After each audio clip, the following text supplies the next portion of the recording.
Teaching the offense, layer by layer. Teaching the offense by layers is my attempt to lead players in a simple, logical, if-then progression. Every coach might view these differently, so as we go through the offense layer by layer, consider the type of team you have. Also, it's possible that along with being the coach of your team, you might be in charge of an organization like a school or a youth league, a club, or an AAU organization. If so, you might translate the layers to age group or skill level. The youngest group learns the first layer, and the next year they learn the next layer, so forth and so on, until within a few years, the players have absorbed and grown into the entire offense as their skills and abilities have allowed them. On the other hand, you might be coaching at the highest levels of basketball, but that won't change how the offense is taught. That is, in a layer on top of layer progression. The only thing that changes is the time it takes your players to absorb the reads and reactions. In other words, the first layer might only take a few days. Within a few weeks, your team could have the entire offense absorbed on a habitual read and react level. So, regardless of the level you're coaching, it won't change how it should be taught, just how long it takes your players to play by habit. Picture the offense like baking a cake. You can't add the next layer until the previous layer is cooked. If you try to build all the layers at once, it's going to crumble on itself. When to add the next layer. Don't go to the next layer until the players are bored with the level they're on. The players must read and react automatically, by habit. Drill them until they hate the drill and they're rolling their eyes at you and they can do it in their sleep. That's when you'll know you're ready to move on to the next level. Why wait until the skills of each layer have become automatic before moving on to the next layer? You want the read and react habits to be so automatic that players can focus 100% of their mental energy on their defender. When 100% of their thoughts are on reading the defense instead of thinking, I go from point A to point B, then you'll have 5 players constantly probing the weakness of the defense and doing it as a team. How long does it take players to acquire the habits of each layer? I couldn't put in a set schedule of how long you should stay on every level because every team and every player is different. So it's possible that you might move too fast to the next level. Here's how you'll know if you've moved too fast. The players will constantly stop and ask what to do. I'm not talking about mistakes. I'm talking about not knowing where to slide or how to react. You'll know you've moved too fast if your players look confused or frustrated. It's easy to move too fast regardless of how good a teacher you are. So if it happens, stop, go back to the drills of the previous layer, and stay there until they're begging you to move on. What's the connection between the 2-player read and react habits and the 5-player layers of the offense? As I've already explained, the offense is made up of 2-player read and reaction habits. These habits are built only one way, drill and repetition. So, at the end of each layer, I've included a short example of drills needed for that layer of the offense. I place them there to remind you that these particular 2-player read and react habits are needed to make that layer work. These drills are only the most basic examples from the drills DVD in your package. When you watch DVD number 3, Drills to Build the Read and React Offense, you'll find these drills taught in detail, layer by layer, along with expanded versions, additional drills, advanced drills, and more. One last big picture thought. Look at the offense as 2 halves making up the whole. One half is comprised of the 2-player read and reaction habits that will be drilled into your players. That's why your packet contains a separate drills DVD. The other half of the offense is this DVD, the 5-player teaching layers that glue the player habits into a seamless offense. The offense is a unified system. It needs both halves to work. Now that you've got the big picture, let's get started with the first layer.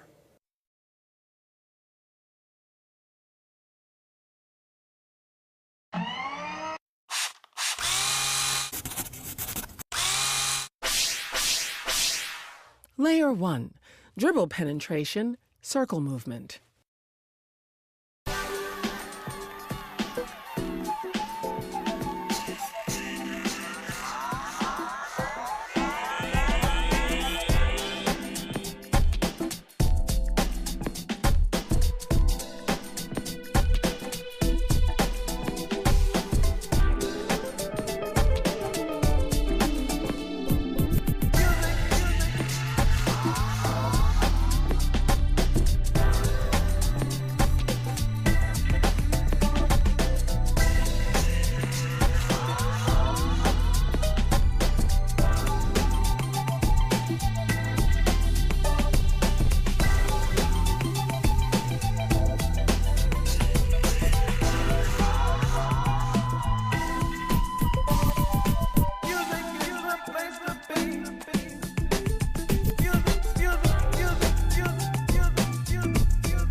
Why start building the offense in the half court?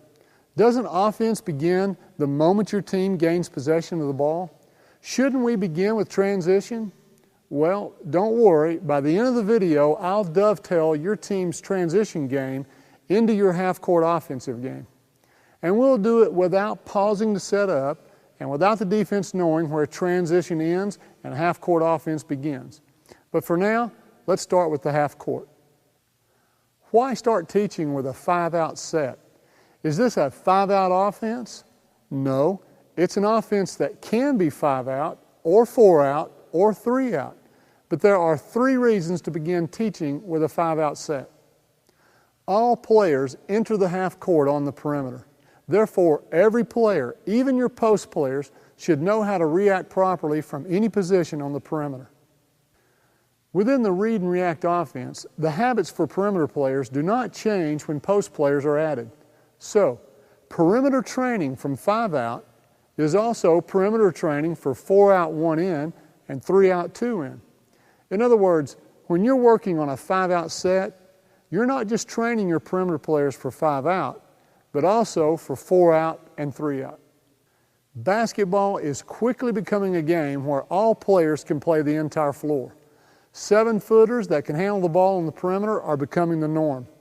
So, developing your post players to have some perimeter skills and vice versa for your guards will help them both and your team as a whole. North-south dribble penetration circle movement.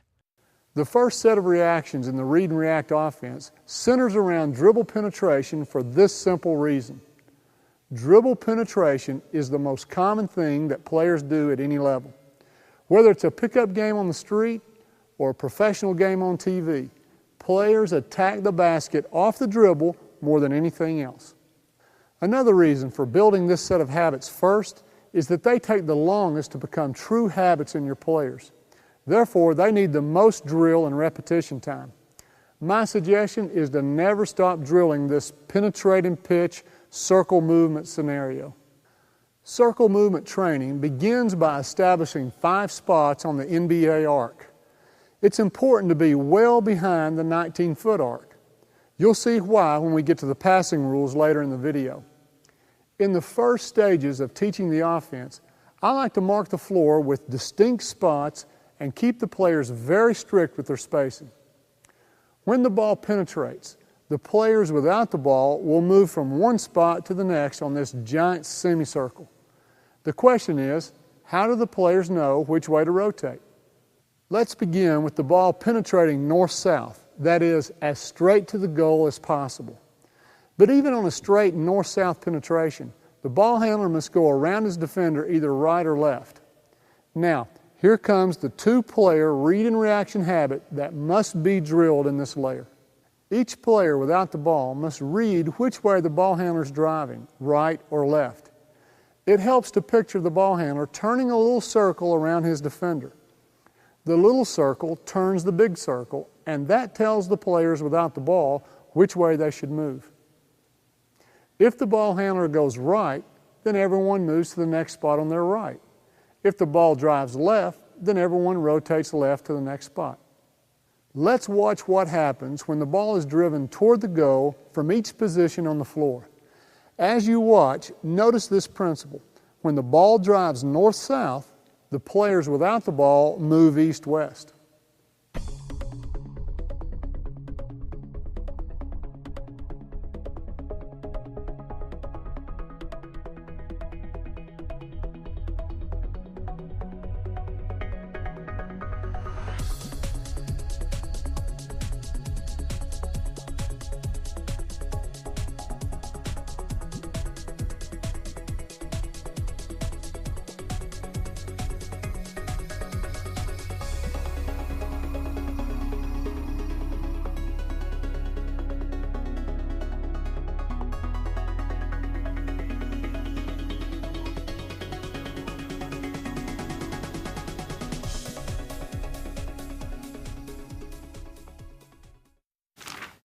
Three-player drills to build 2-player reaction habits.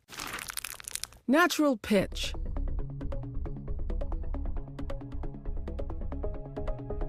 Safety valve.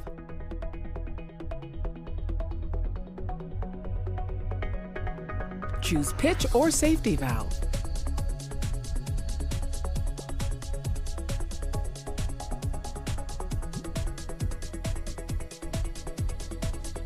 Up top, choose pitch or dish.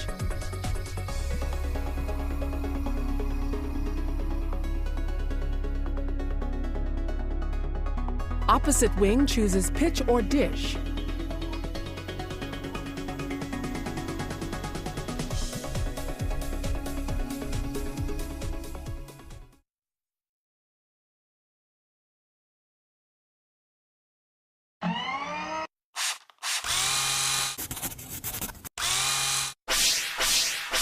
Layer 2, the baseline drive adjustment.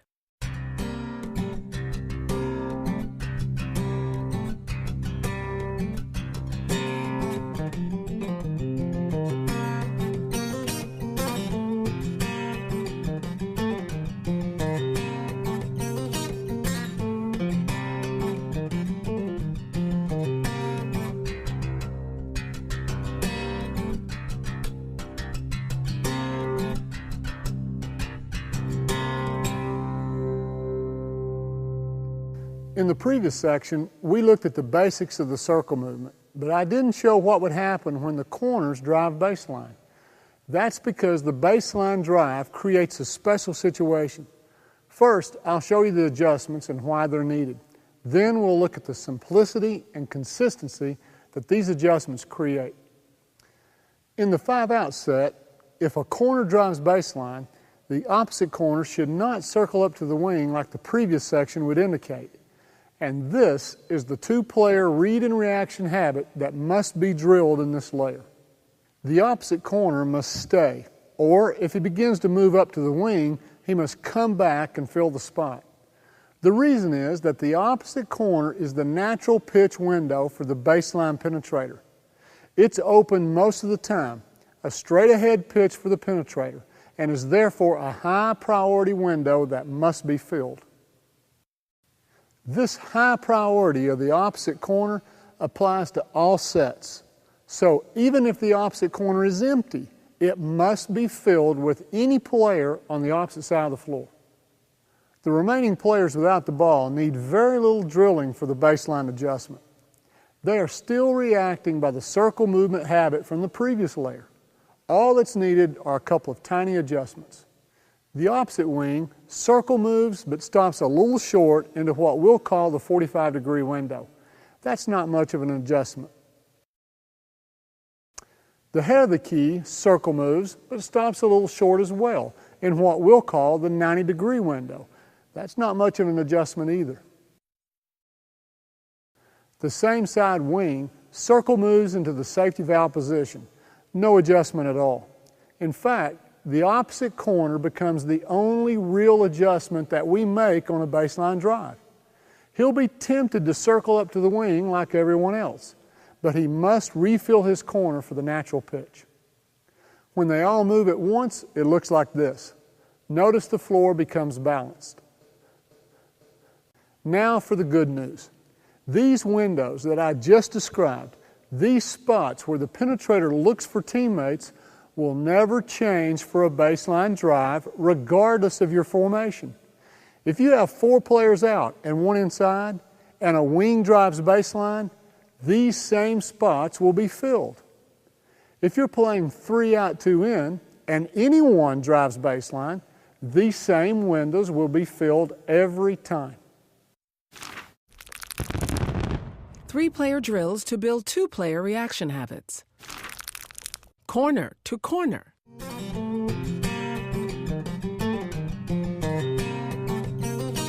"90-degree up the line.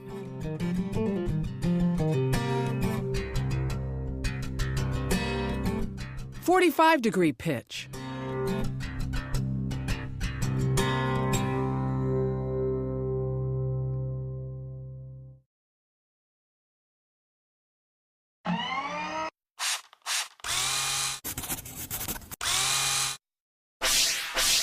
Layer 3, pass and cut.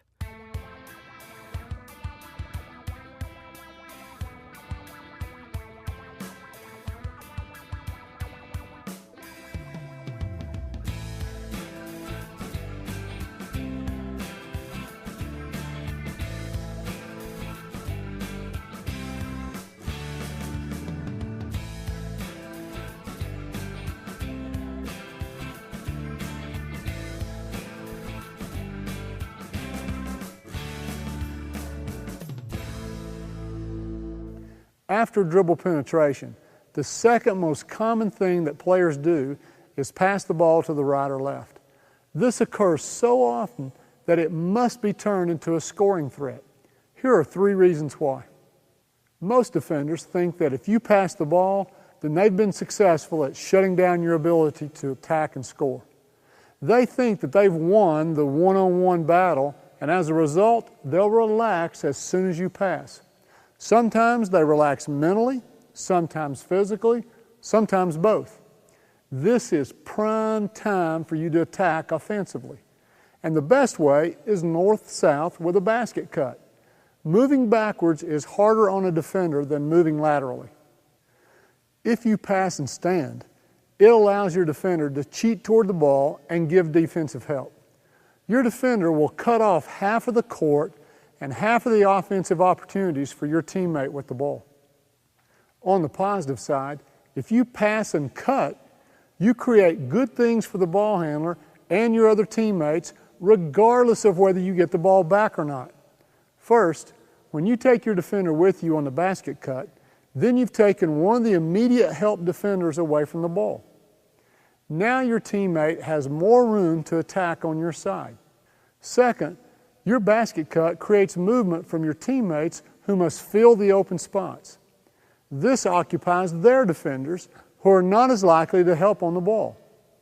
And third, the teammate filling your spot has a chance to score because of your movement. This is one of the 3 scoring opportunities that we're going to look at.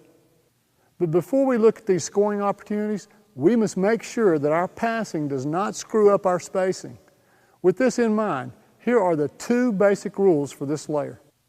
Rule number 1, when you pass to a teammate 1 spot away from you, then you must basket cut. Notice I said nothing about cutting when you skip pass. We'll cover that later.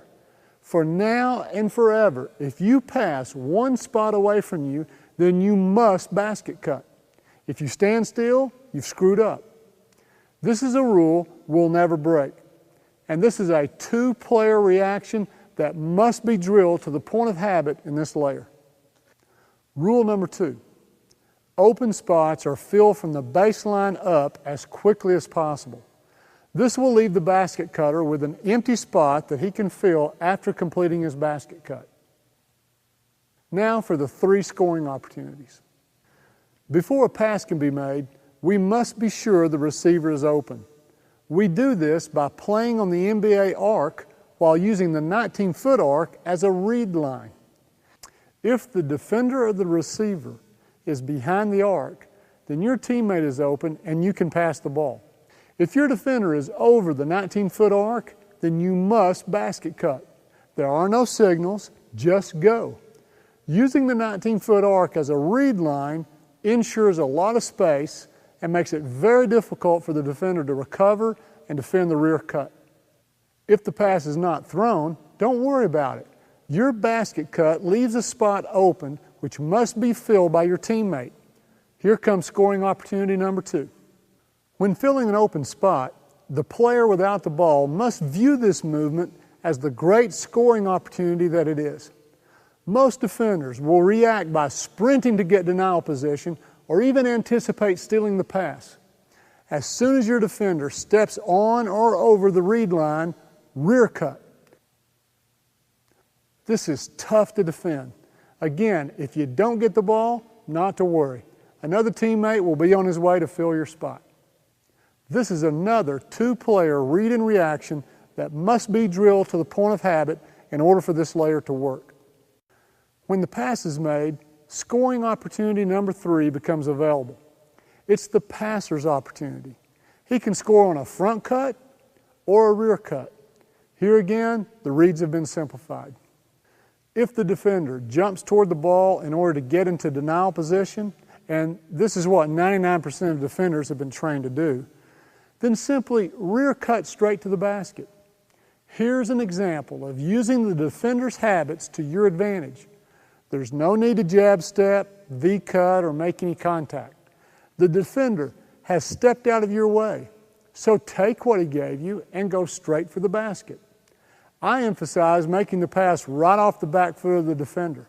This gives the cutter the ball as soon as possible in case he needs to make a move based on help defense.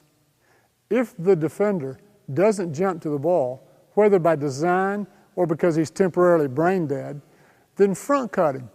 Since your body's between your defender and the ball, the pass can be returned to you immediately. This pass, read the defender, front cut or rear cut, two-player reaction must be drilled to the point of being automatic and with no hesitation. 3-player drills to build 2-player reaction habits. Front cut. Rear cut.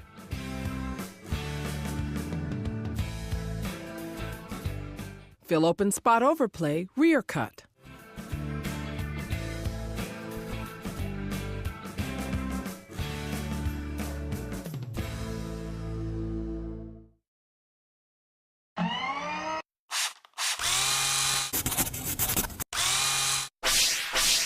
Layer 4, post reactions to dribble penetration.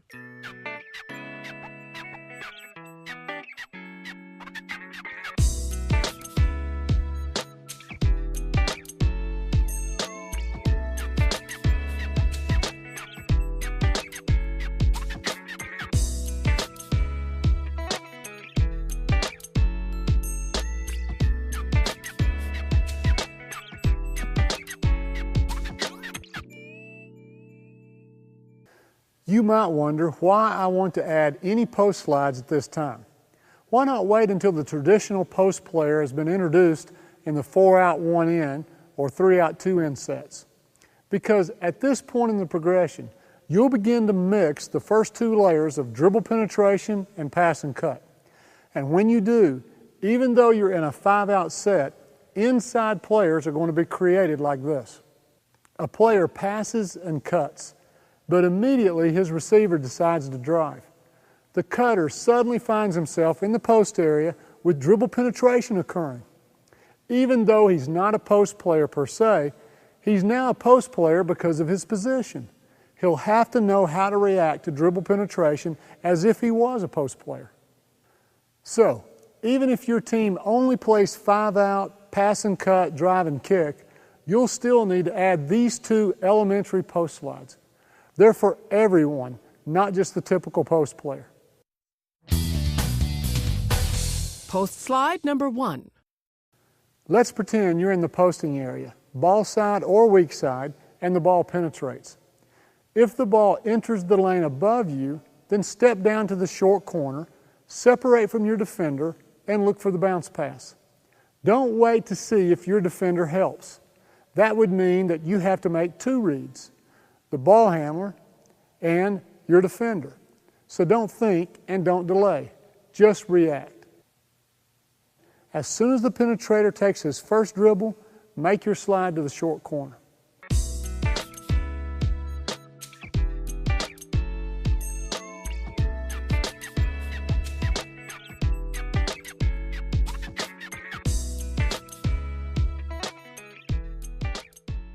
There's another read and reaction to this slide, but it's at the next level of development. Remember, this is a learning progression. Giving players too much too soon is about the only way we can screw this up. So we'll add the additional option later when we get to a 4-out 1-in set. Post slide number 2. If the ball penetrates the lane below you, then slide up to the free throw line elbow. Separate from your defender, create good spacing, and look for the pass. And again, it doesn't matter whether you're in the post on the ball side or the weak side. This completes the 2-player read and reaction habit that needs to be drilled for this layer. Note how simple this read is for the player in the post. If the ball enters the lane above me, then I slide down to the short corner. If the ball enters the lane below me, then I slide up to the free throw line elbow or beyond. And I do both of these regardless of whether I'm ball side or weak side. Note that this is a simple 2-player read and reaction that could be drilled anytime, preseason, during season, or off season. These 2 simple slides will fill the windows that we need in order for the offense to be consistent regardless of the set. Or, to say it another way, these two simple slides will fill the windows that keep the penetrator's passing options the same regardless of the set. Watch how the baseline drive exception that you just saw in the 5-out set has the same spots and windows filled when someone's in the post.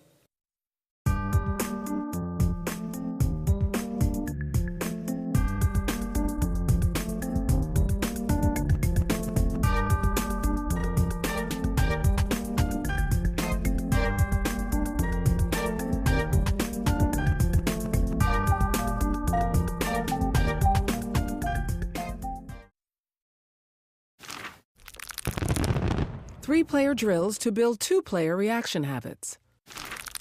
The ball drives below the post. The post slides up to the 90-degree window.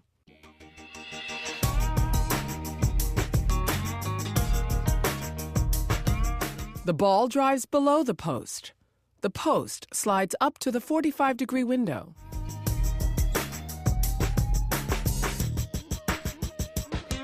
The ball drives above the post. The post slides down to the short corner.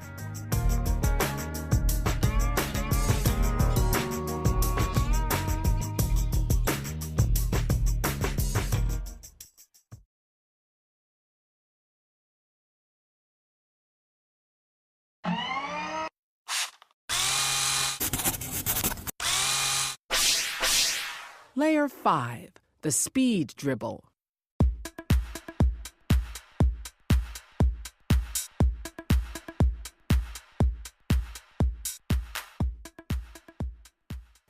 East-west dribbles could easily be titled 3 forms of pressure release: speed dribble, power dribble, circle reverse. The first one, the speed dribble, should be included in the basics. The power dribble and circle reverse are a bit more advanced and should be introduced only when you see the need or when your team has mastered all the basics. As an example, if you coach a high-level team, the speed dribble, power dribble, and circle reverse might be taught in that order in only 1, 2, or at most 3 weeks. But if you're coaching at the youth level, the progression might take years, like this. The speed dribble would be part of the fundamentals of the basic offense, something you'll put in the first year. But the power dribble might not be added until the next year, with the circle reverse being added the following year. My best advice to youth coaches is to err on the side of simplicity. Cook your players until they can play by principle in that layer. Add the power dribble and circle reverse only under 2 conditions. Only when your players' abilities and skill levels will allow it, and only when the defense evolves to the point where you need to counter them. Speed dribble. The speed dribble is used by the ball handler to force a teammate to basket cut and vacate his or her position. On the most elementary level, this occurs because the ball handler sees a good opportunity for a rear cut that his teammate doesn't. Let's face it, sometimes your own teammate, one pass away, goes brain dead and doesn't recognize that his defender is over the read line. He should rear cut, but for whatever reason, he just doesn't see it. However, the ball handler does see it. And here comes the 2-player read and reaction that must be drilled to the point of habit for this layer. The ball handler forces the basket cut by dribbling straight at him with a speed dribble. The backdoor bounce pass can be made right off the dribble. If the ball handler does not make the pass, then he takes the cutter's spot on the perimeter. This speed dribble option is an instance where a better player is not hindered by a teammate with a lower skill level or less savvy. The smarter player can create a good situation whether his teammate sees it or not. Here's a case of your team not being only as strong as your weakest link. Both players don't have to be on the same mental page. The high IQ player reads the situation and initiates the action without his teammate knowing why until after the fact. On a more advanced level, using the speed dribble directly at a teammate is a way for a smart ball handler to do one of 3 things. He might want to get his entire team moving for whatever reason. If he keeps his dribble, he can force basket cuts from everyone. If the cutter can create a good posting matchup, then the ball handler can use the speed dribble to send him into the post area and feed him the ball. At a more advanced level, the basket cut forced by the speed dribble might not be the scoring opportunity that the ball handler has in mind. It could be a fake used to set up the opposite perimeter player for a fill the spot, overplayed backdoor. In other words, the ball handler speed dribbles without any intention of making the rear cut pass. In fact, the player that's forced to rear cut might not be overplayed at all. But now the ball handler can reverse his attention to the spot that he left in order to appear as if he's in trouble and needs relief. This can sucker the defender into believing there's a chance to steal the pass and get a dunk on the other end. When he commits and steps over the read line, the rear cut is open and the ball handler makes the play he intended all along. 3-player drills to build 2-player reaction habits.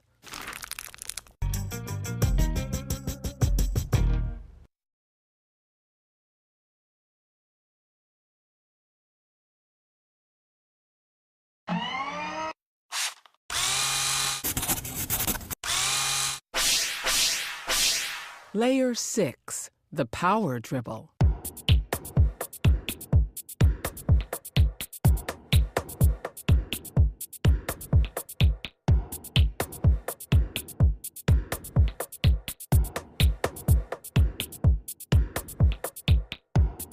This is the first layer where ball screens are introduced.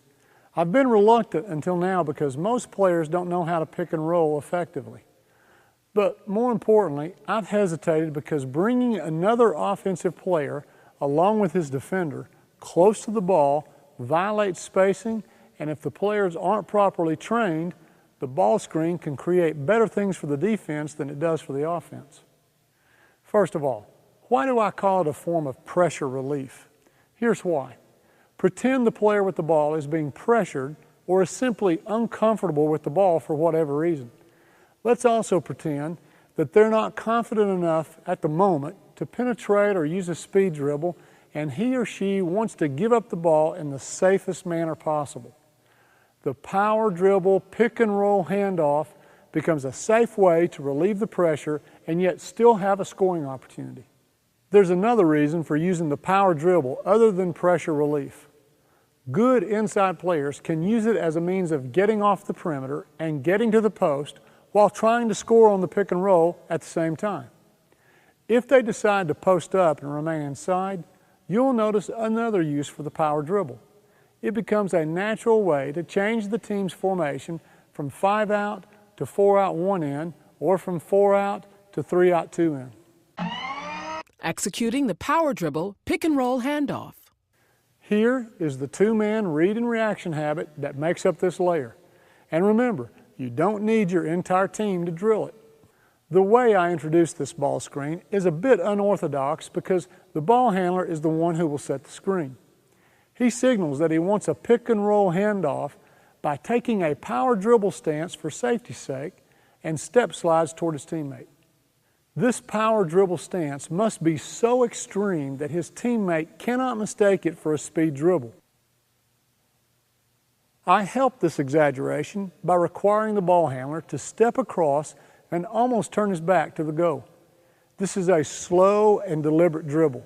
It requires very little dribbling skill, and yet it's a strong and safe stance. When his teammate sees the power dribble coming, he V-cuts, faking the basket cut in order to set up his defender. He then circles to the outside to receive the ball. Ordinarily, players give a little shovel pass in the air to make this exchange, but this is dangerous and allows space for the defender between the screen and the ball. Instead, the ball handler is going to put the hand closest to his teammate up on top of the ball and raise his elbow. With the other hand firmly under the ball, a keyhole is created for the cutter's inside hand. The cutter reaches through the keyhole and takes the ball with a snap. Doing so forces the players to go body to body, leaving no room for a defender to squeeze through. Notice I said snap the ball out of the keyhole. the ball handler should look to snatch the ball, immediately put it on the floor, and turn the corner to the goal.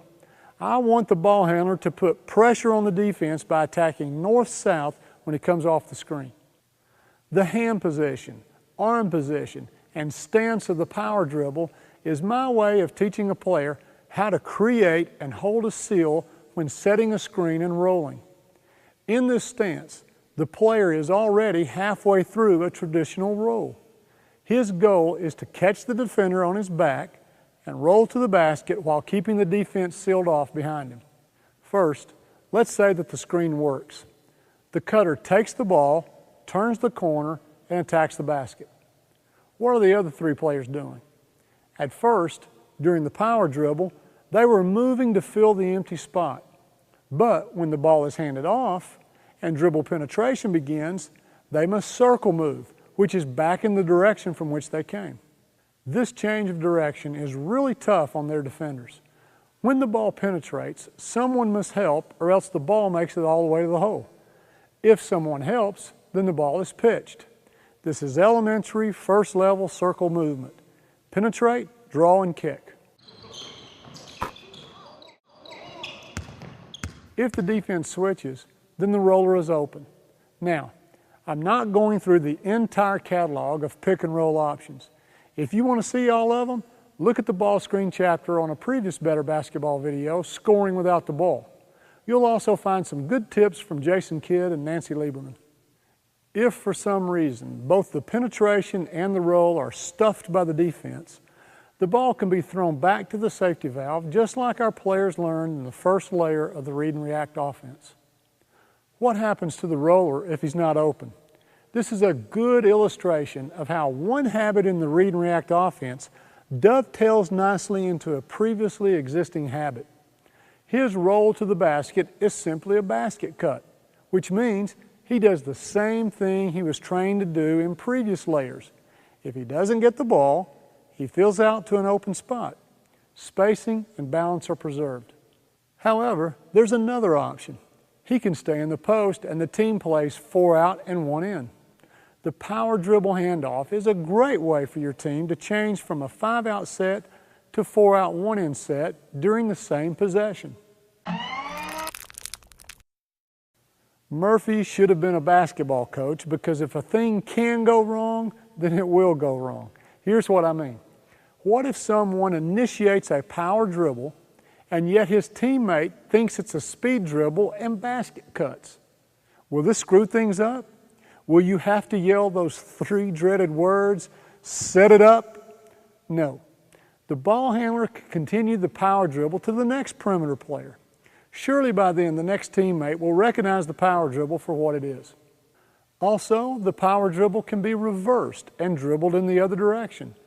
This creates a pick and roll with the teammate that was being dragged into the position behind him. Let's sum up how the power dribble is used. It's a pressure relief option for everyone.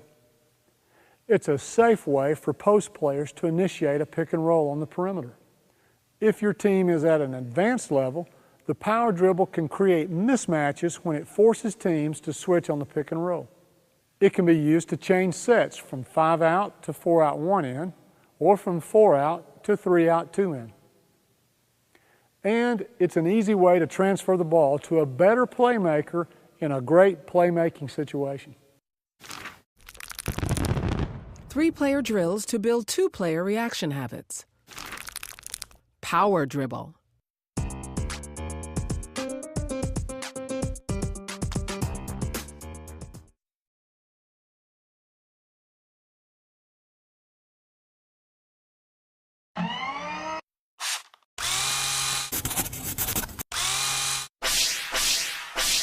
Layer 7, circle reverse.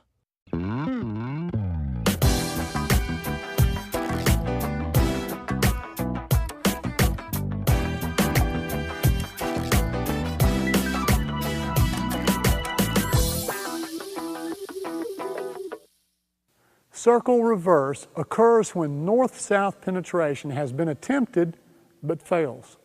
It happens. Sometimes the defense wins and arcs the penetrator off his path, forcing his drive into an east-west direction, a wide U instead of a V. When this happens, the defenders away from the ball do not need to help. Even if they do help, they're usually blocking the pitch to their man. With the pitch unavailable, what should the other perimeter players do to put themselves in a position to score? Answer: circle reverse. This is the two-player reaction habit that must be drilled in order to master this layer. This failed penetration signals a reverse of the circle movement. The player in the natural pitch position must reverse in order to get in an available passing window. This is another form of pressure relief.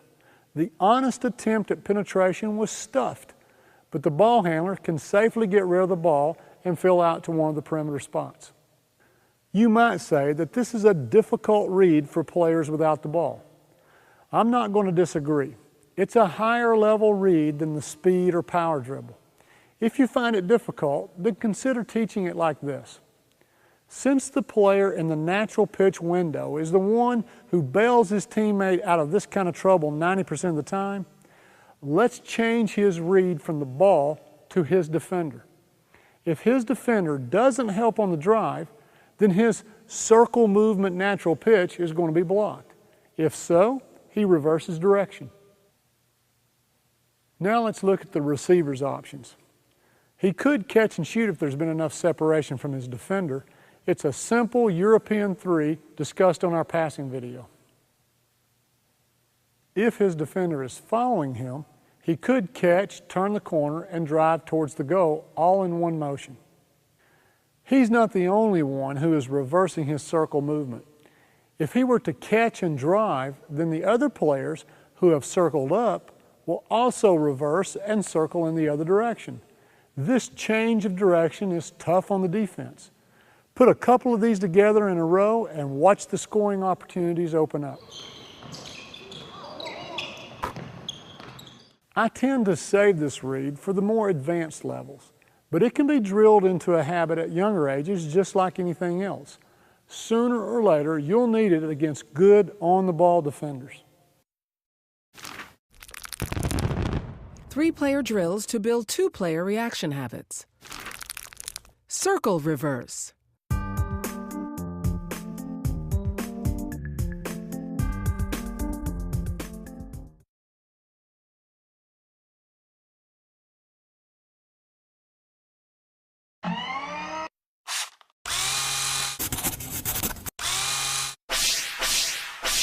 Layer 8, back screens.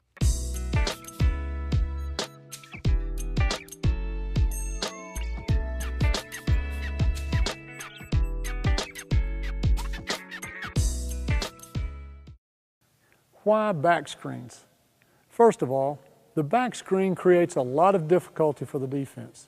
The threat of a successful back screen is a layup, not a jump shot like a lot of other screens. Plus, the cut coming off the back screen is much like the basket cuts that are taught and drilled in the very first layer of this offense. So, your offensive players are familiar with it. Like the other habits, it will dovetail seamlessly into your previous layers. I especially like it because it's another weapon moving north-south that directly attacks the goal. The second reason for back screens is they come naturally from the movements of the read and react offense. The basket cut after any pass leads to the cutter filling out to an open spot on the perimeter. Typically, this act of filling out is the player's move to get open.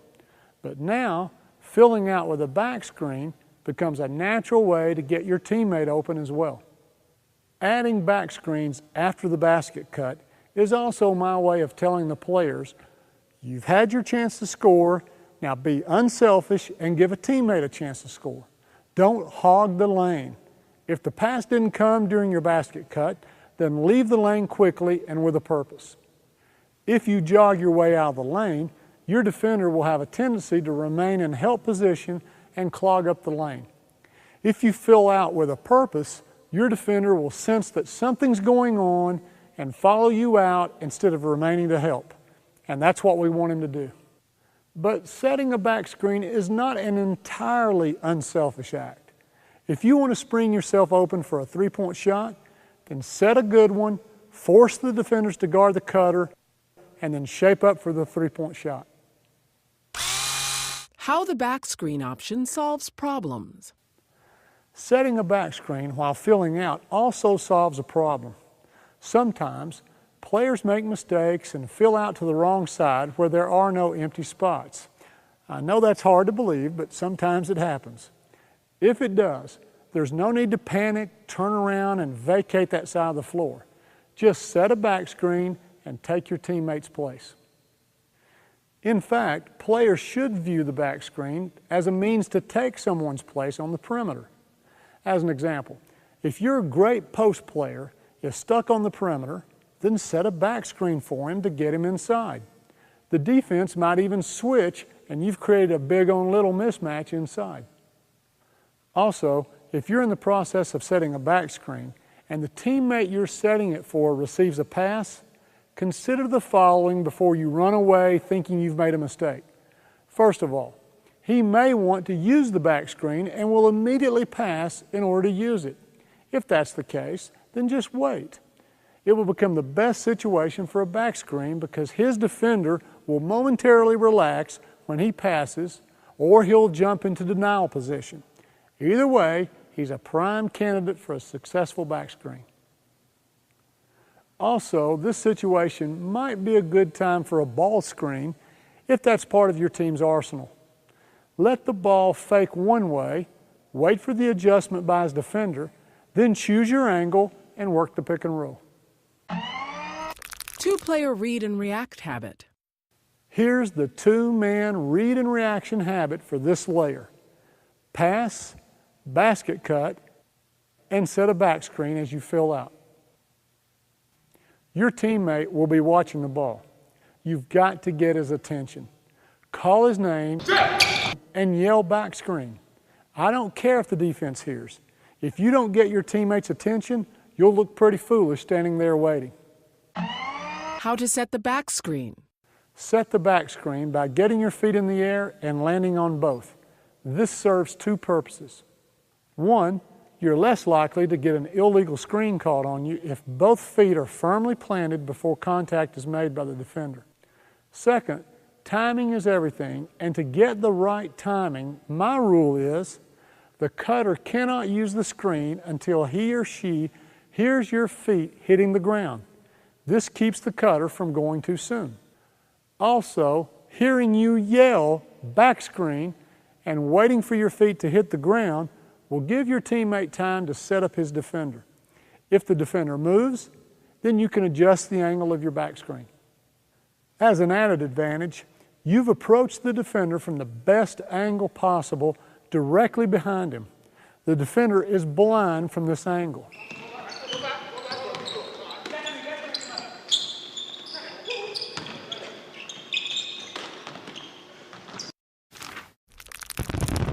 Three-player drills to build two-player reaction habits.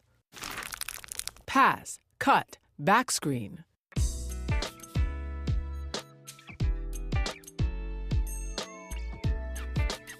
Back screen, three-point option.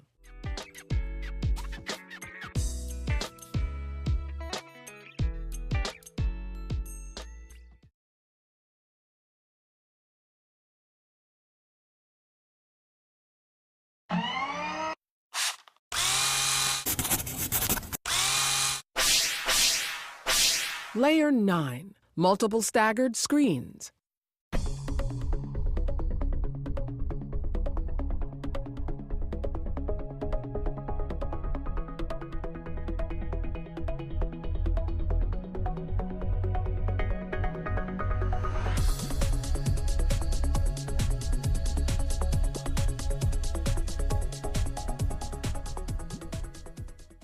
Once all 5 players get in the act of passing, cutting, and back screening, you'll notice opportunities for multiple screens.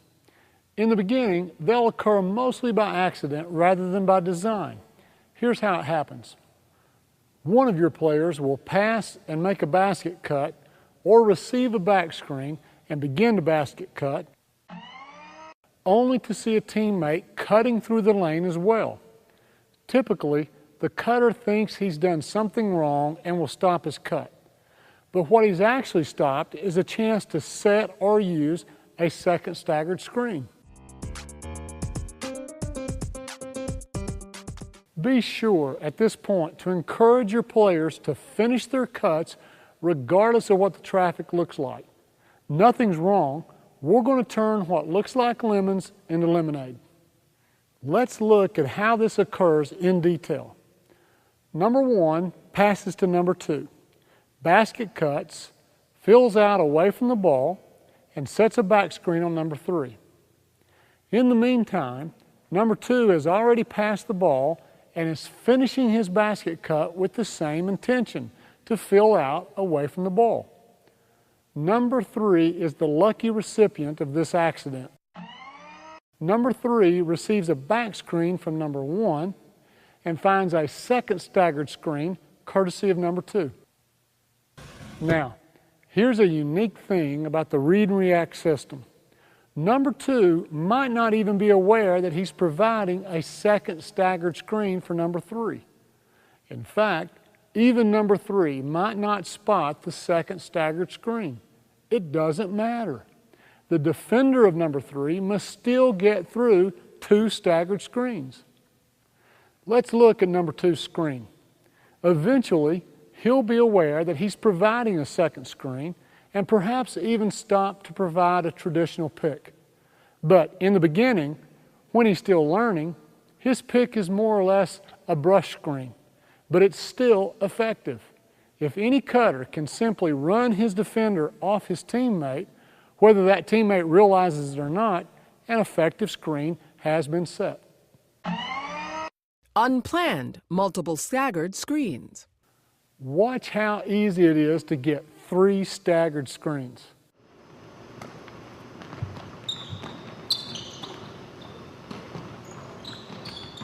For the smart cutter who can see these screens developing, there's a lot of scoring options waiting on him. As the cutter's basketball IQ goes up, he or she can be taught how to play off these screens depending on how they're defended. I'll not go into all the ways they can be defended and the corresponding offensive counters, but you can get them from the last chapter of our video, Scoring Without the Ball. I mentioned earlier in the video that the read and react system allows different levels of players to play together without hindering the better players. Let me use this layer to illustrate. Let's pretend players 1 and 2 are high-level players who can spot, use, and score off multiple screens. But players 3, 4, and 5 are still learning. All they know how to do is pass, cut, and set an occasional back screen. Players 1 and 2 can use the back screens and basket cuts of players 3, 4, and 5 without being on the same mental page, skill level, or even the same teaching level in the read and react system. Some of the good basketball you'll see will be by design, but some of it will be by accident. But who can tell, and furthermore, who cares? What if you're using a 4-out, 1-in set? No problem. When a back screen is set on a perimeter player, the cutter is guaranteed a second staggered screen by the post player, whether the post player recognizes it or not. If the post is on the same side of the court as the back screen, then the second screen is almost immediate. If the post is away, then the second screen comes late and in many cases turns into a down screen or a cross screen. What about 3-out, 2-in? Any back screen on a perimeter player almost automatically turns into a triple staggered screen. A post player or a perimeter player could set the initial back screen. It won't matter. There will still be 3 screens available most of the time. And what did you, as a coach, have to do to get this kind of action? Did you have to spend the hours and weeks necessary to teach a set play that has 3 staggered screens in it? No. At this level of the read and react offense, all you need to do is stick 2 in the post, pass, cut, and back screen. That's it. If you only knew how many coaching clinics I attended in order to pick up just one good play that had a triple staggered screen in it, and then how much practice time I spent drilling that play only to have it stopped because one player, just one, missed his assignment. And then, by the time the team could execute it consistently, all of my opponents had it scouted. I hope you can see why I'm so excited about the read and react system. With a few two-man reaction habits and a change of formation, we're able to constantly get double and triple staggered screens. And most importantly, this kind of high-level action can't be scouted.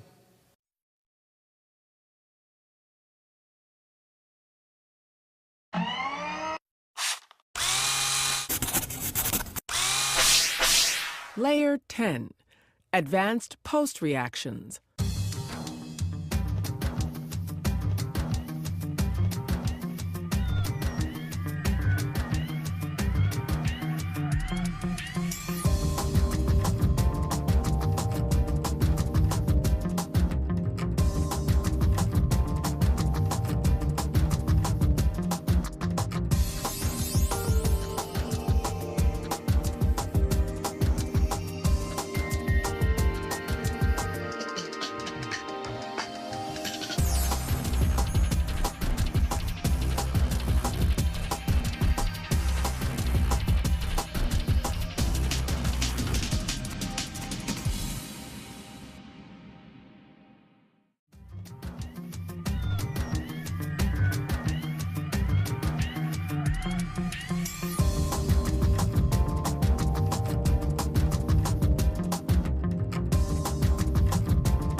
There are a lot of reasons you might put one player in a post and keep 4 on the perimeter.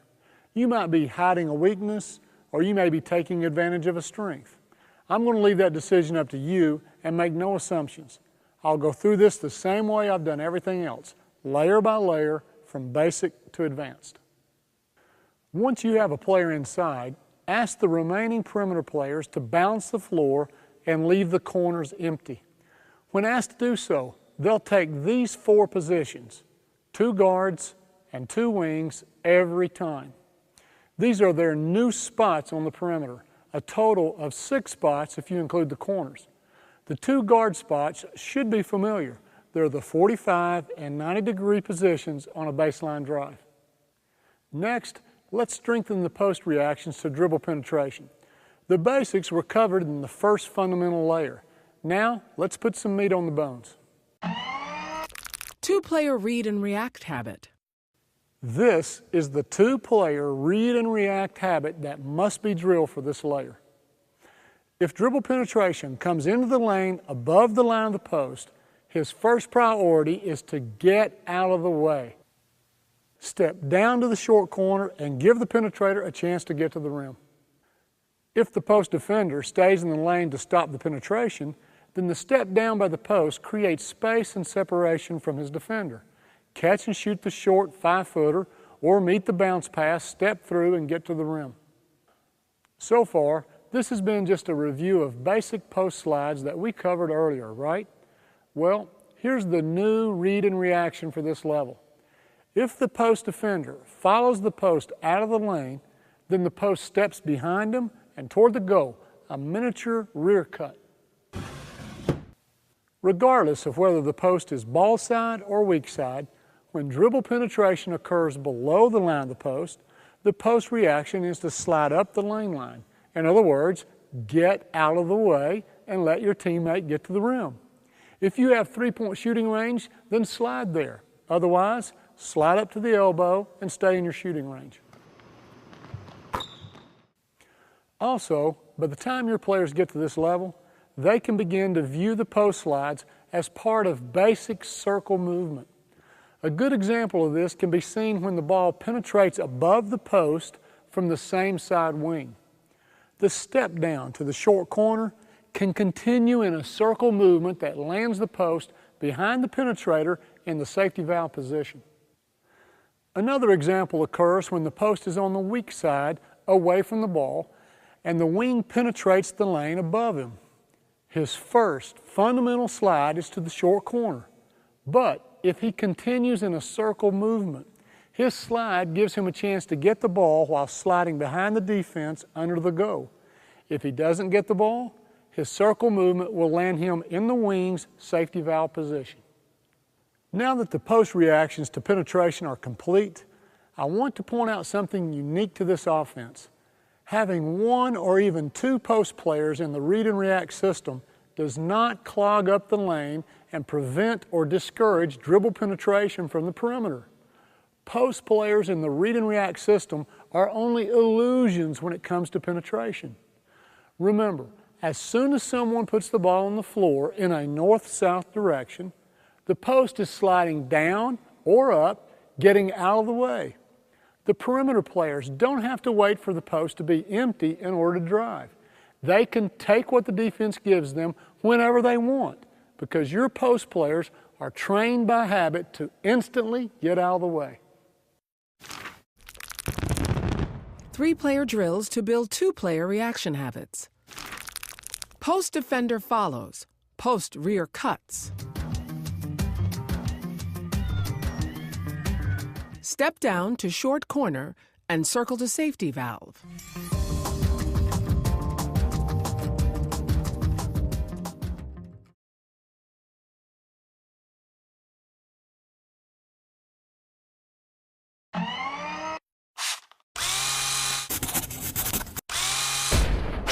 Layer 11, post blocking.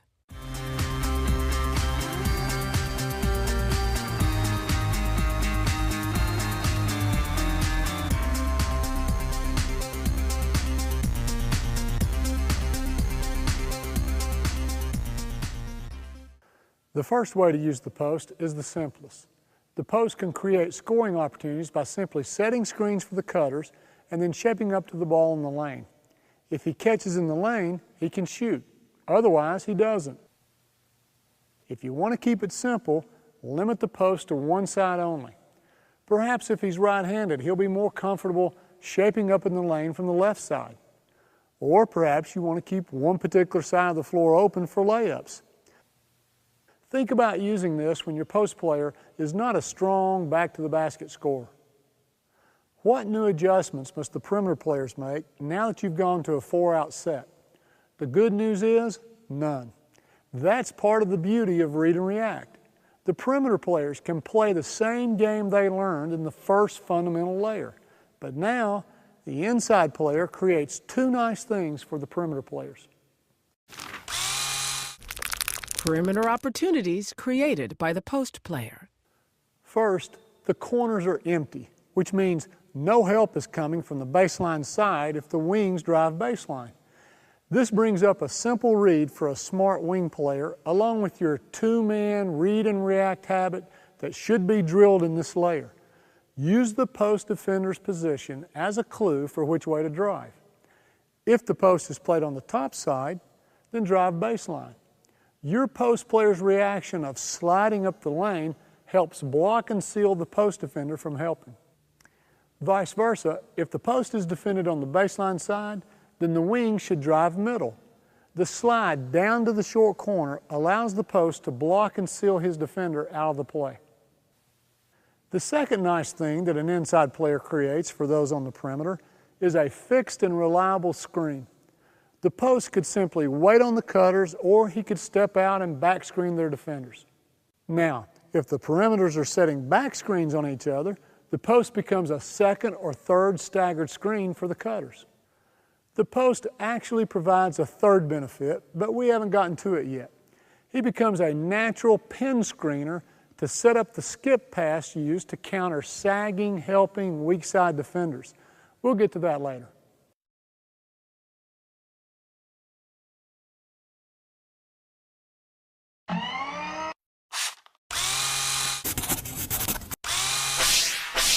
Layer 12, post passing.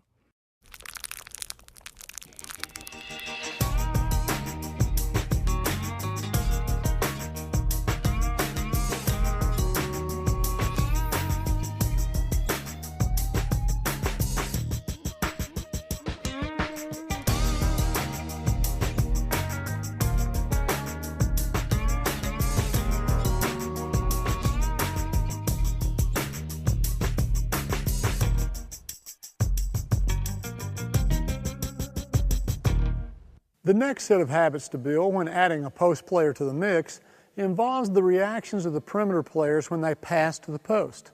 There's 3 good reasons to build these habits into your players. Pass and cut was established in an earlier fundamental layer of the offense. We're not going to ask the players to violate a reaction that we've already drilled to the point of habit. If a player feeds the post and stands, then the rest of the players usually stand and watch as well. The post player will feel the pressure to go one-on-one whether he should or not. And the third reason to have attacking cuts by the passer is to occupy the non-post defenders. If the passer cuts, then everyone on the perimeter moves as well, along with his or her defenders.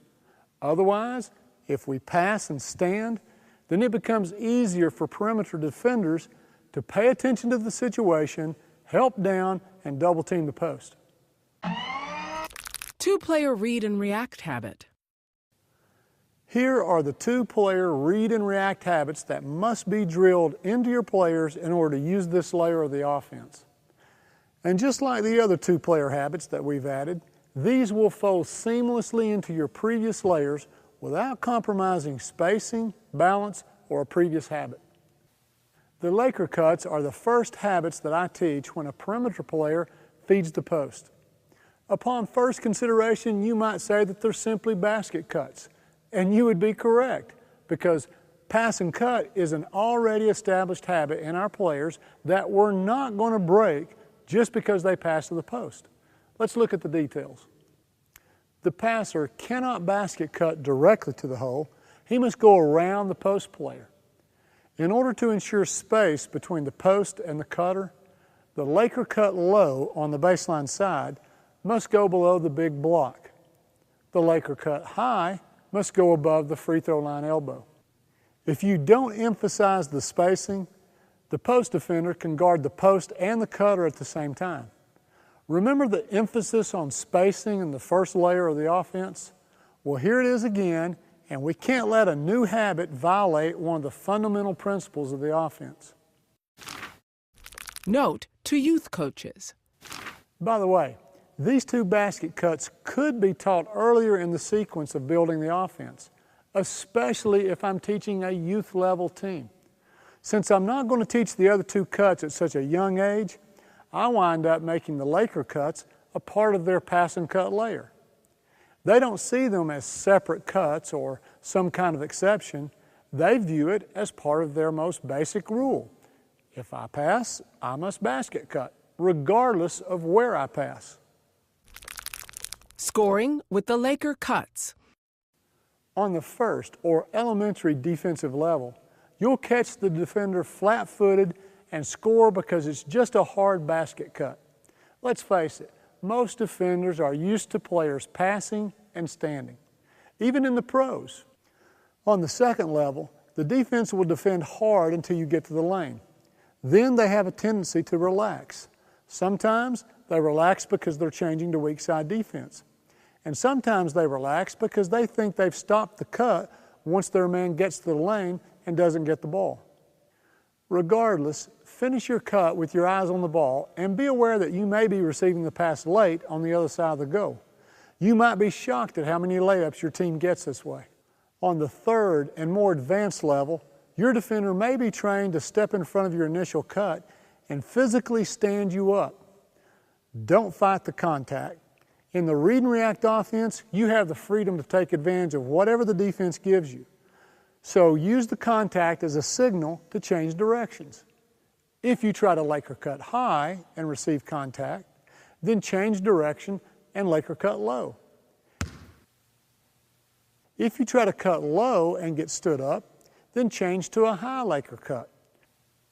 Remember, the defense can take away some things, but they can't take away everything. How the Laker cuts create scoring opportunities for the other perimeter players. What about the other 3 perimeter players? Well, nothing's changed from the first fundamental layer. They must fill the vacant spot. This creates movement on the perimeter. This movement occupies the perimeter defenders and discourages them from helping down onto the post.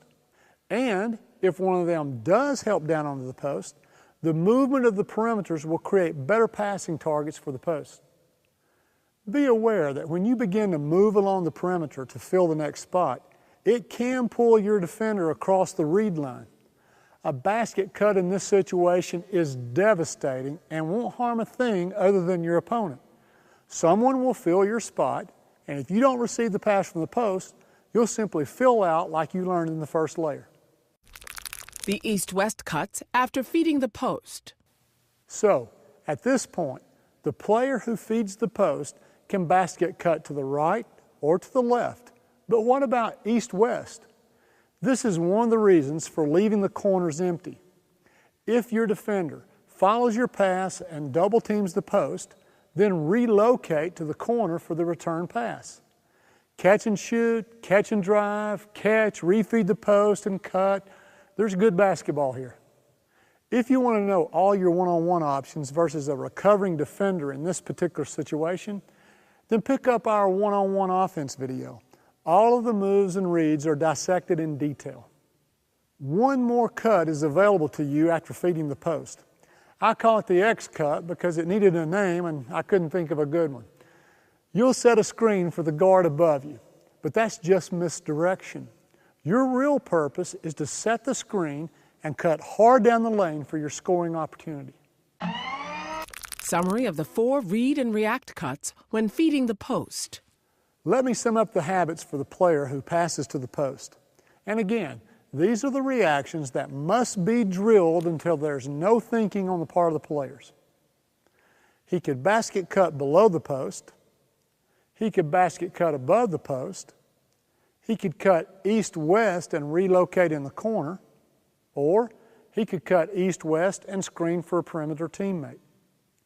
By the way, these are the rules and habits for feeding the post from anywhere. If you're in the guard position and you feed the post, you still have a choice of 4 cuts. 2 basket cuts, right or left,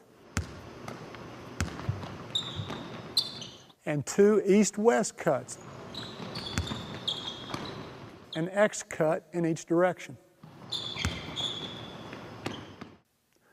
Note that there are not any other directions for the passer to go. I guess he could pass to the post and stand, but that would mean he doesn't know how to play. As a coach, when I read him standing still, then I react by subbing him out of the game. It's called read and react coaching. No thinking, just sub. 3-player drills to build 2-player reaction habits. Choose from 4 cuts when feeding the post.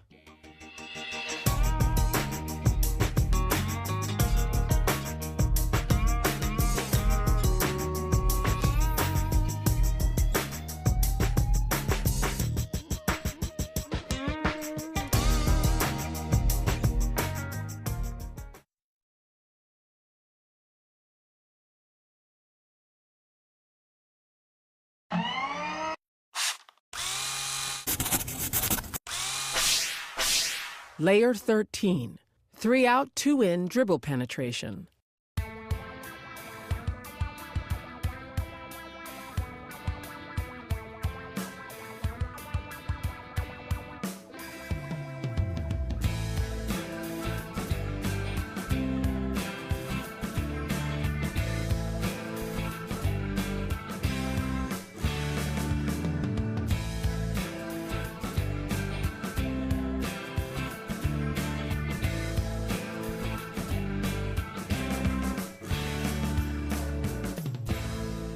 The good news about the 3 out, 2 in set is that there's nothing new to learn. Everything that's needed to play from this set has already been learned by your players. So, why consider a 3 out, 2 in set? First, the obvious reasons. You may have 2 very strong post players that create a lot of offense by being around the basket. Maybe your post players are good at scoring with their backs to the basket. Maybe your post players are good passers and you like to go inside with the ball and allow your perimeters to move without the ball. Maybe your post players are great rebounders and you want them near the basket as much as possible. Or maybe it's a negative reason. Perhaps their perimeter skills are so poor that it's best to keep them inside to cut down on turnovers.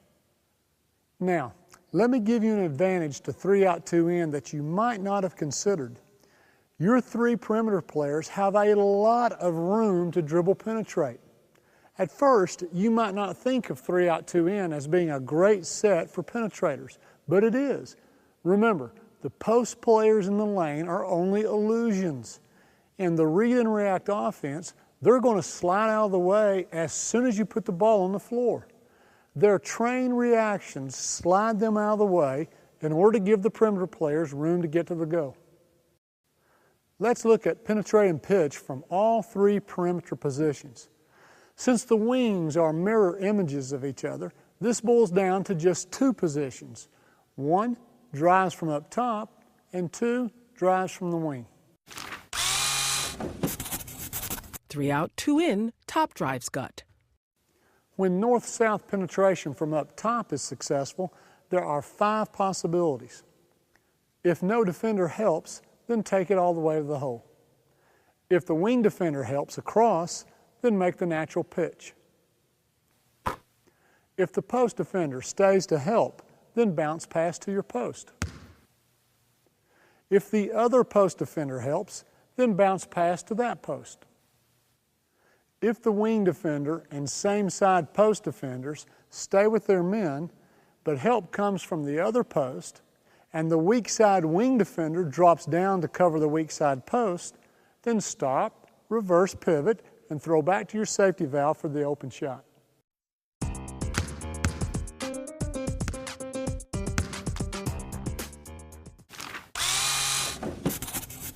Three out, 2 in, wing drives baseline. From either wing, if you drive baseline, the possibilities are, if no defender helps, then take it all the way to the hole. If help comes from the opposite wing, then make the natural pitch to the opposite corner. If help comes from the ball side post, then hook pass up the line to your 90 degree. If help comes from the weak side post, then pitch to your 45 degree window. If there's good help and rotation, you'll know it because you won't be able to get to the goal, and the 90, 45, and straight ahead natural pitch will be covered. That tells you that your safety valve behind you is open. It's that simple.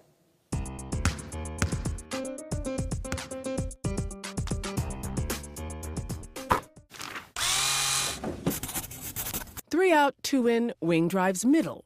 From either wing, if you drive middle, your possibilities are, if no defender helps, then take it all the way to the hole. If help comes from your closest perimeter teammate, then you'll have a natural pitch to the 45 degree window. Now, you might ask why your teammate up top doesn't circle move all the way to the wing. This is a slight adjustment that's needed in order to ensure that someone would be back on defense if there's a turnover by the ball handler while driving middle. If help comes from the opposite wing, then you have another natural pitch to your wing buddy in the opposite corner. Simple circle movement. If help comes from the opposite post, then a straightaway, simple bounce pass gives your post a layup. A lob to the rim for a dunk will work, but I'll leave that for you to decide. If help comes from the same side post, then a bounce pass in the gap leads to a score. Sometimes the defense helps, rotates, and wins. As you saw earlier, the same side post can complete his circle movement and move behind the wing for a safety valve.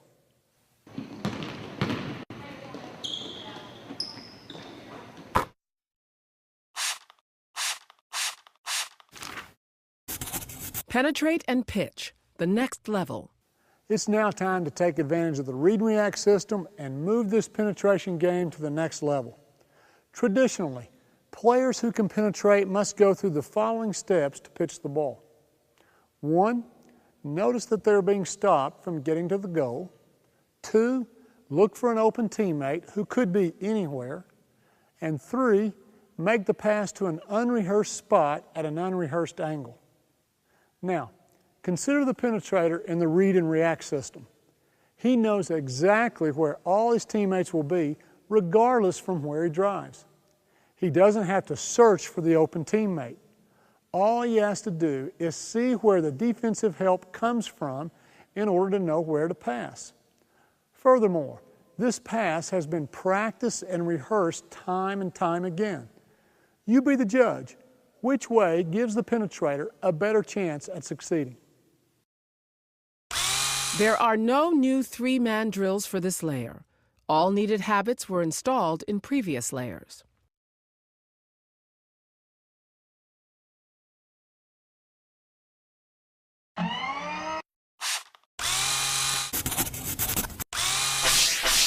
Layer 14, countering helping defense with the pin and skip.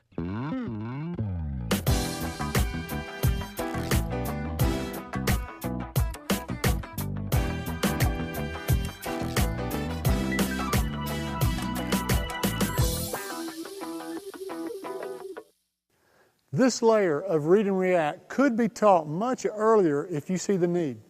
There are no habits or skills contained in it that requires you to wait before teaching it.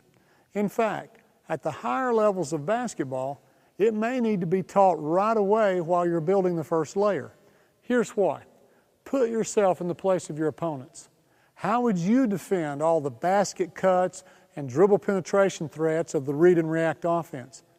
If I were your opponent, I would overemphasize my weak side help defensive positions. Now, back to the offensive side of the equation. How would you counter your opponent's defensive adjustment? It's like a chess game. You've got to have an answer other than, well, we'll play harder. My answer is the pin screen and skip pass. Since we started teaching from a 5-out set, I'll begin with 5 out and then proceed to 4 out and 3 out. Here's the 2-player read and react habit for this layer. Even though it involves 3 offensive players, it's still a 2-man read. And unlike the other habits of the offense, the 2 players on the weak side are not reading and reacting to the ball. They're reading their defenders and the situation. Here's what they're reading. On the weak side, there's typically going to be 2 weak side defenders in the lane, one low, one high. One defender's going to be a little closer to the ball than the other. The question is, on which of the 2 defenders should we set the pin screen? Well, answer this question. Which of the 2 defenders has the longest recovery to their man? It's this one, the one closest to the ball. This is the defender that they're going to pin screen. The weak side player whose defender is closest to him will cut hard to set the pin screen for his teammate. Notice I said cut hard because I want his defender to go with him. If he makes his pin screen look like a hard basket cut, as if he's flashing to score, then his defender is much more likely to go with him. Now the pin screener is occupying 2 defenders at once, his own defender and the one that he's setting the pin screen on. He should set the pin screen by placing his back toward his teammate and then yell pin screen or pin or whatever in order to get the ball handler's attention. His other teammate, who will be catching the skip pass, must get the attention of the eyes of the ball handler. This is accomplished by performing an unbasketball-type movement, the PE class jumping jack. When the skip pass is thrown, the receiver has the options of catching and shooting, catching and driving, or catching and feeding the post. You can find pointers on reading the recovering defender on our video, Scoring Without the Ball. I'm not going to go into that kind of detail here. Now let's look at what's happening with the pin screener. After setting the pin screen, his job is to seal the next defender and open up to the ball. So as the ball is in the air, remember that you've got a possible post feed for a layup as soon as the ball hits your hands.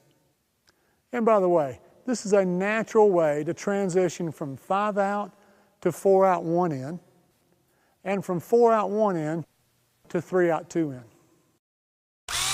Pin screen and skip pass when your set is 4 out, 1 in.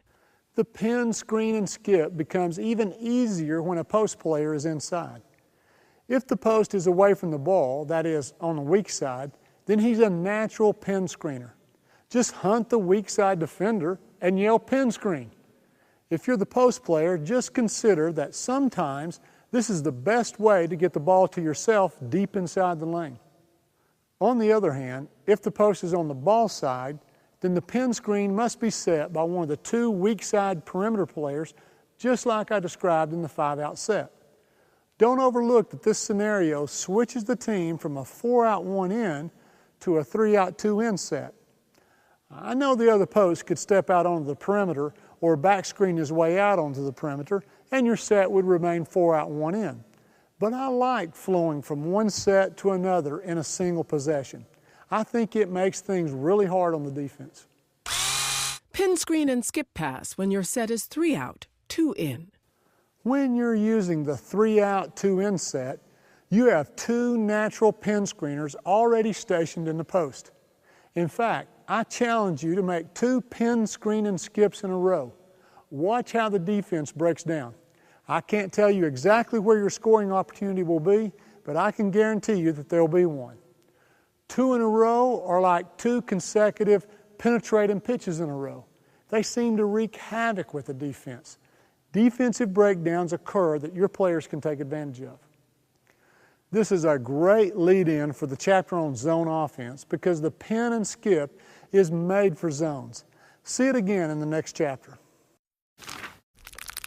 3-player drills to build 2-player reaction habits. Pin screen and skip.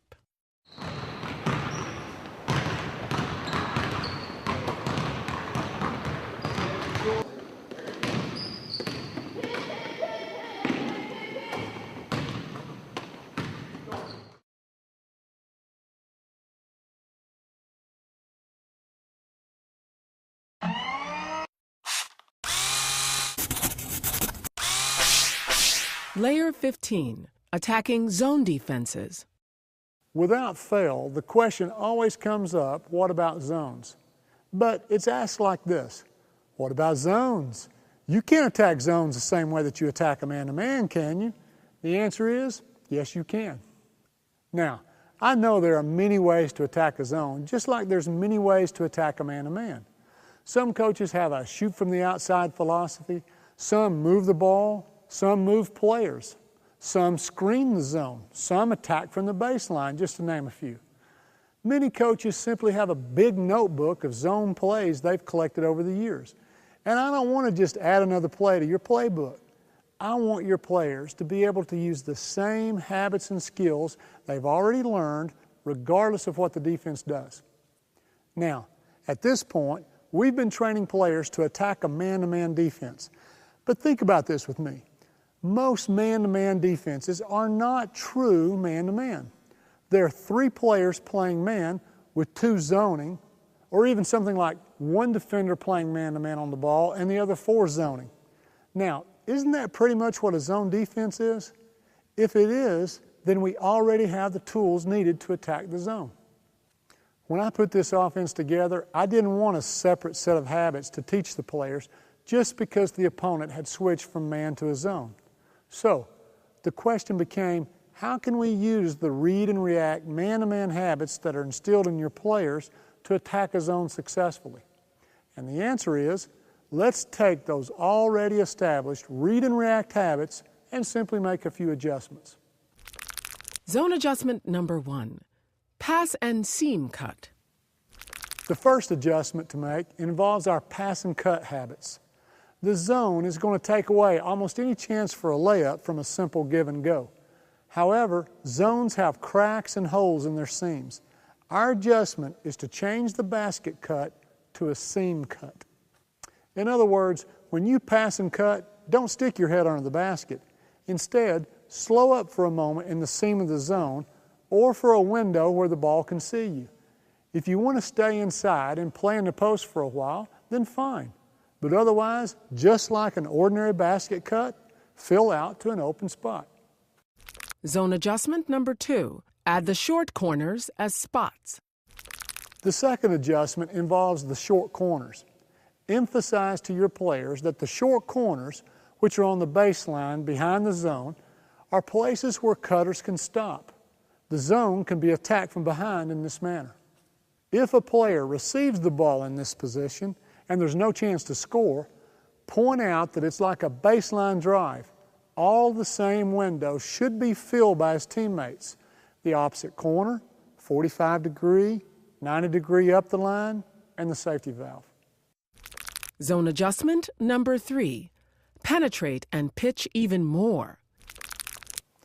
Dribble penetration is exactly the same as it is against a man-to-man. Many coaches use the terminology attack the gaps, and that's fine. But doesn't this boil down to attacking the defender in front of you one-on-one, just like against a man-to-man? But now, with the read and react habits, our players will circle move and slide into their predetermined positions the same way they do against a man-to-man. The only adjustment that's needed is to point out to the players that in a zone, the help defense is already in position, waiting to stop their penetration. That fact shouldn't stop penetration, it ought to encourage it. Penetrate against a zone and you're almost guaranteed 2 defenders playing the ball, sometimes 3. That's going to leave a lot of teammates open, and they're going to be in the same familiar windows as they were against a man-to-man.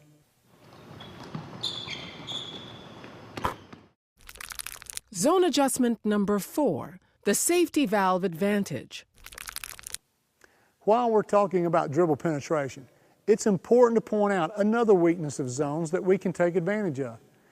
Each defender in a zone has a zone area for which he alone is responsible. Let me illustrate how that's a weakness. If our ball handler tries to penetrate the gap, or to use read and react terms, penetrate north-south, the zone defender in that area goes with the ball handler. But because of our circle movement habits, we have a safety valve circling into the spot behind the penetrator. My question is, who covers the safety valve? Isn't the safety valve in the same zone area as the defender of the ball? How can that defender cover 2 players at once? He can't. And if the closest zone defender rotates to pick him up, then we have the zone being stretched out of its comfort zone. Each pass from that point on forces defensive rotation until the zone is out of shape. At that point, good things will open up for the offense. Zone adjustment number 5. Pin and skip. The pin and skip might be the best single weapon against any zone. And if you've implemented the previous section against a man-to-man, then all it takes to use it against a zone is to point out the following to your players. All zones are ready-made for the pin and skip. Regardless of the zone formation, when the ball is on one side of the floor, 2 weak side defenders will appear on the other side. One of them will be low, protecting the weak side basket, and the other will be high. Their positions might vary a little bit depending on the type of zone or the team running it, but they'll be there, and one of them will be begging you to pin screen him. Put 2 pin and skips back to back and watch the zone lose its shape. Or how about pin and skip, catch, penetrate, pin and skip. As soon as the zone begins to chase your players, dribble penetration opportunities will become available. You don't have to have 5 great 3-point shooters on the floor to beat a zone. That's a myth, although I probably wouldn't turn them down. Attacking zones with a familiar continuity of options. Now, I know for many of you, I'm not telling you anything you don't already know. As an example, I've heard coaches in clinics talk about creating gaps in the zone and training their players to penetrate those gaps. My question was always, then what? If the penetrator makes it to the goal, great. But what if he doesn't? What then? Try to beat 2 or 3 defenders? Force a shot against numbers? Hope your teammates move intelligently into open spots in order to bail you out of trouble? This is where the same man-to-man read and react habits come back to help you against zones. The read and react habits complete the missing parts in this picture. A player can penetrate and know exactly where all of his or her teammates will be. If the penetrator passes the ball, then he knows where to go. He can remain in the seams of the zone and look for the ball, or he can set a pin screen on the weak side, or he can fill to an open spot on the perimeter or the short corner. The read and react system provides a confident continuity of options for your players. As long as they don't turn the ball over, there's almost no way to screw it up. Final zone offense thoughts. I've seen a lot of good zone offense principles during my 25 years in coaching. Make the zone shift and then reverse sides of the floor. Dribble, stretch a zone defender and throw back where you came from. Have an alternating current with your passing. Pass, pass, hold and look. Pass, pass, hold and look, etc. Get the ball to your best attacker and passer in the seam of the zone. Overload one side of the zone. Attack from the baseline. Dribble, drag out of the corners and throw back to the short corner. Flash into the seams after the zone shifts, not as the zone shifts. Attack the gaps, pitch, and make the extra pass. All of these are good, but if your players are playing by read and react habits, you'll see each of these principles happen at some point in time, whether the players know them or not. When they happen, you can point them out, positively reinforce them, and little by little develop the basketball IQ of your players. There are no new three-man drills for this layer. All needed habits were installed in previous layers.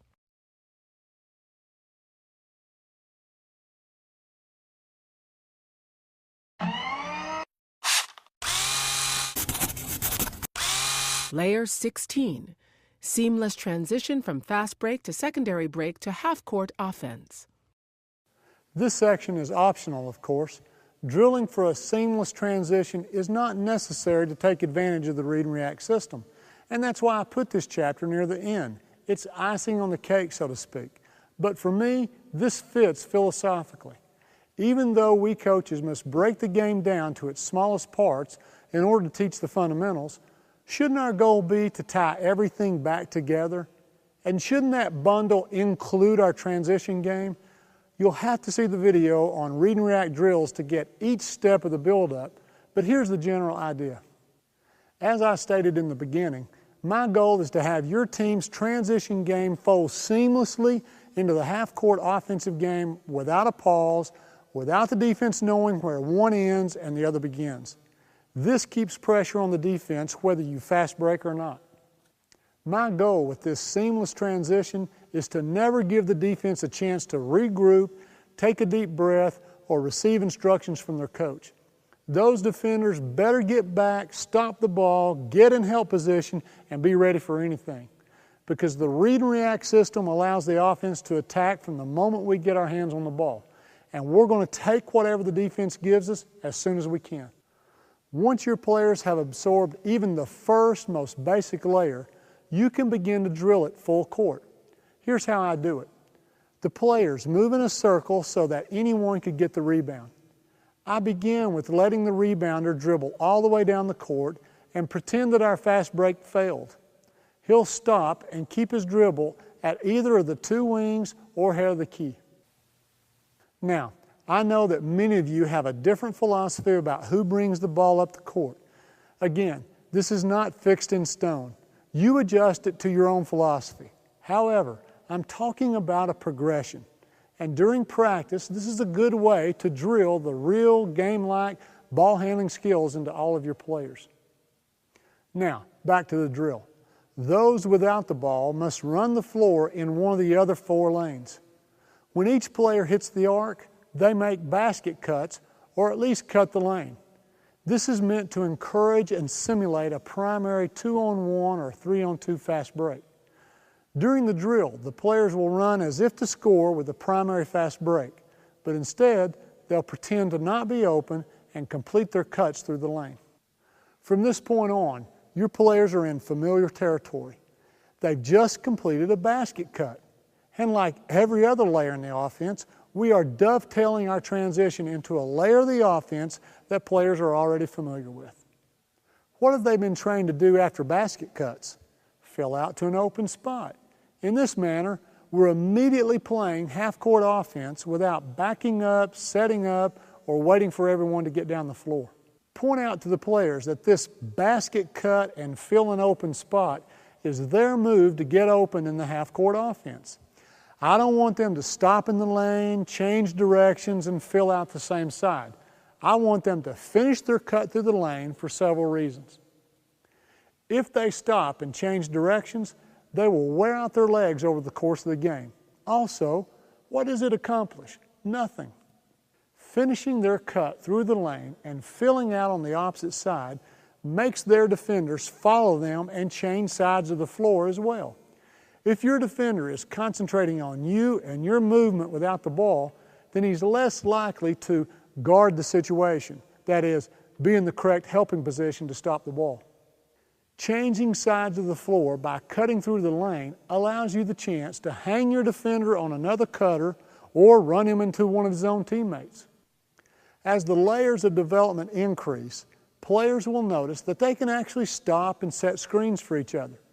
If you have post players that you don't want on the perimeter, then they can set a screen, shape up to the ball, and remain in the post straight out of transition. If the first one or two players down the court are much faster than the trailers, they'll find that as they're filling out to their open spot, they'll have a chance to back screen one or both of the trailers. By now, this movement of basket cut, fill out, set a back screen should be such a well-ingrained habit that I would be surprised if you needed to do little more than point it out. And what a great secondary break option it makes. And what did it take to add the primary break and secondary break to your half-court offense? Was this a huge system to be broken down, taught, and drilled only to take up more precious practice time? No. All that was needed to add this icing to your cake is to tell your players that they must complete their transition down the floor by sticking their head under the basket or somewhere in the lane and fill out to the other side. From that point forward, your players are on familiar ground and playing with familiar habits. Collapsing time frames. This drill can be turned into a conditioner as well. The players must make a certain number of trips, scoring with a different option on each trip. If they miss the shot, then they play it like a defensive rebound. If they make the shot, they must treat it as if their opponents made the shot and get it out of bounds and up the floor with whatever method you require.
I would much rather have 4 or 5 trips like this that condition my players' lungs and add some ball handling and train my team's offensive system. To me, it easily beats running 4 or 5 sprints, which accomplish nothing more than conditioning. Eventually, I add the verbal press, and the ball handler must stop where he is and run the press breaker. Breaking the press does not mean you should stop attacking the goal, and that's what I want to reinforce. Our offense must be seamless, regardless of what happens. Next step, add dummy defense. The next level adds dummy defenders who are waiting at the half court. They play the best possible position defense without touching the ball. For the defenders, this is shell defense time. In fact, your emphasis might be on the defense, and your offense is simply providing a game-like shell for the defenders. But I'm getting ahead of myself. The next level is to make the waiting defensive team play live once the offense comes across the half court. And of course, the last level is live scrimmage. Again, in the Drills for Read and React video, I'll spend more time on every drill associated with this progression. For now, this should give you an idea of how to build the offense seamlessly from defensive rebound to half-court basket.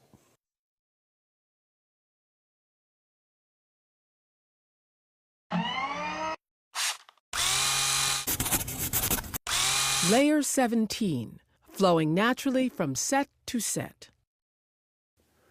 The hardest team to guard would be one that has players who are skilled inside and outside and can flow from 5 out to 4 out to 3 out in a single possession.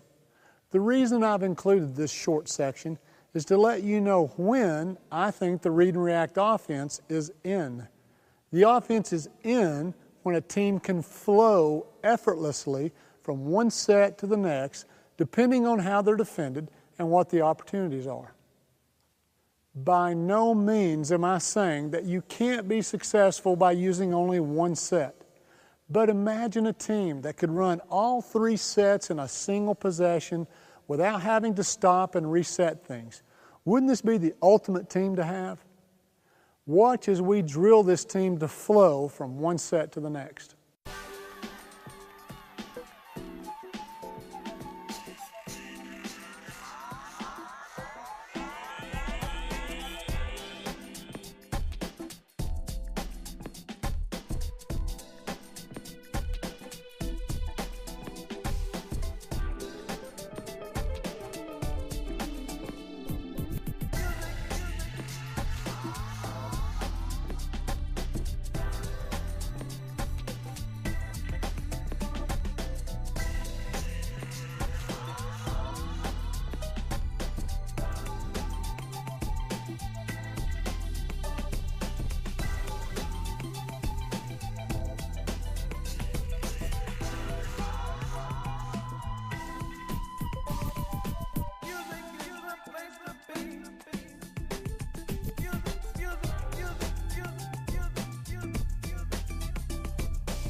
There are no 3-man drills to build flow from set to set.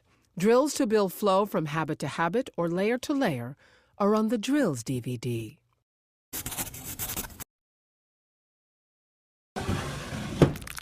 Conclusion. If you notice, there's nothing out of the ordinary about each individual layer.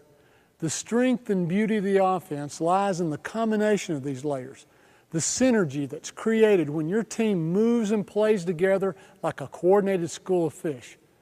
This kind of teamwork is what attracts fans and players alike, and they both describe it with the same phrase. Now that's basketball.